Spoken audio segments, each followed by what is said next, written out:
concerning this story about a 12-year-old Sebastian Middle School student arrested on felony charges involving threats to conduct a school shooting.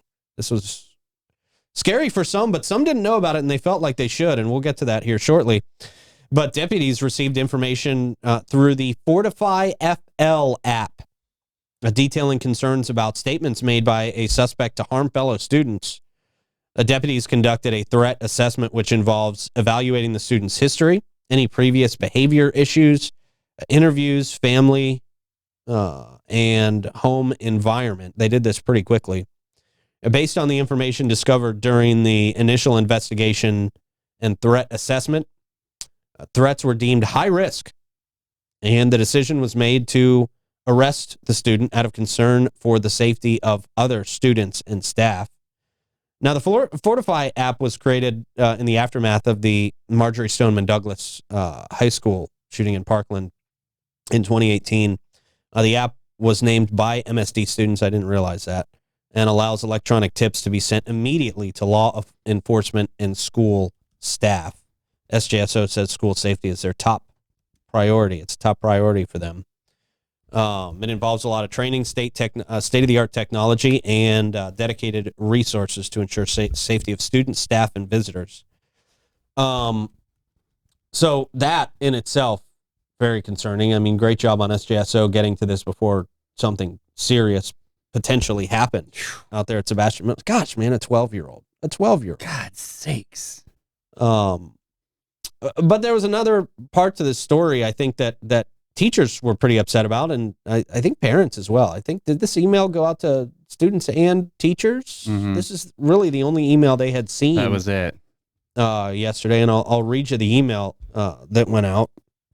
It says, Eagle families, we are aware of a rumor circulating about safety at Sebastian Middle School today.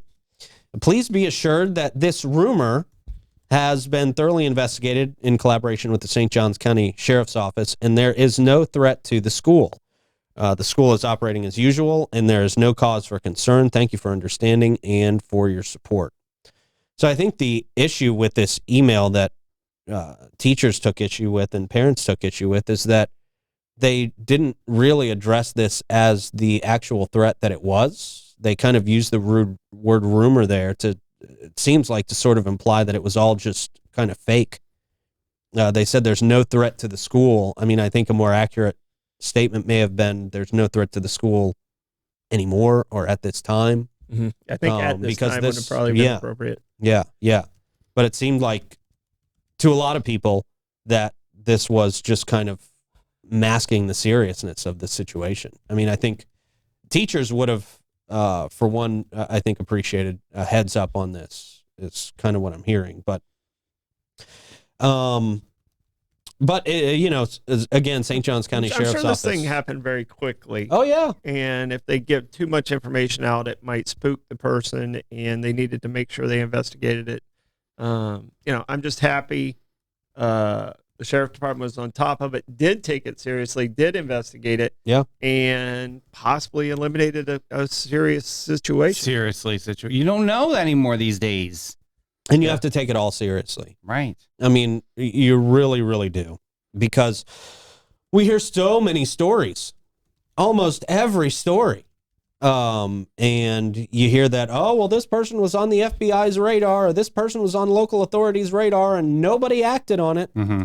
I mean, so I mean, SJSO did their jobs, man. They conducted a good investigation quickly enough to get this threat handled before it became a very, very serious situation, potentially at Sebastian Middle School. Mm-hmm. So, you have to take all of these very, very seriously, in every case. Yeah, I mean, we don't know if there's no follow-up because it's a minor and there's probably a lot of protections and things like that. So we don't know if he had access to weapons or, We don't even know if it was a boy or girl. Yeah. I mean, we know is it was a 12-year-old. Yeah. So that's true. Who the individual was at all. So. Right. But, hopefully everybody at Sebastian feeling a little safer knowing that this has been handled. We're glad it's been handled. Again, before anything more serious happened. These are felony charges for a 12-year-old. Felony charges, man. These are you can't do this even if you're joking. You cannot do this as a joke and think there's not going to be serious consequences to this.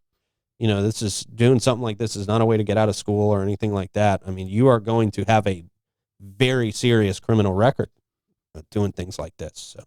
Are we teaching them not to do that? I mean, I know this is one isolated incident, but like, do they know the ramifications of this? Did this 12-year-old know that this was going to be a federal offense to do this? I mean, you know what I mean? Like, because you get a federal offense, right? You pretty much screw up your life, and this is 12 years old. He's done. Like, that's kind of crazy. Oh no, he's definitely. I'm saying he is open. Right. Yeah, this is on whoever the student is. You know, the student's record. You know, and usually it's up until 18, and then things get expunged type of situation. But it's this one stays with him. So this one's not something you don't joke about. Yeah. This. So yeah, and you know, and that's us kind of assuming best case scenario that this could have been a joke. This very well possibly was not a joke. I mean, SJSO deemed it a very high risk threat. Of course. So yeah, and after conducting an interview to this level, right? Because I'm sure it was there's probably not a joke. Yeah, if it escalated to this level, it was a little beyond a kid bragging or talking, in my opinion. Yeah. Do you have any reflection on the communication that was done for parents and teachers? Well, I think it's probably, I'm making assumptions here, but I'm assuming, you know, he was talking to one of his friends, and that friend had to come forward. So I'm commending the bravery of that student saying, okay, I'm taking this for real. And the bravery of that student moving it down the line, because without that initial contact, we might be talking about a different story altogether.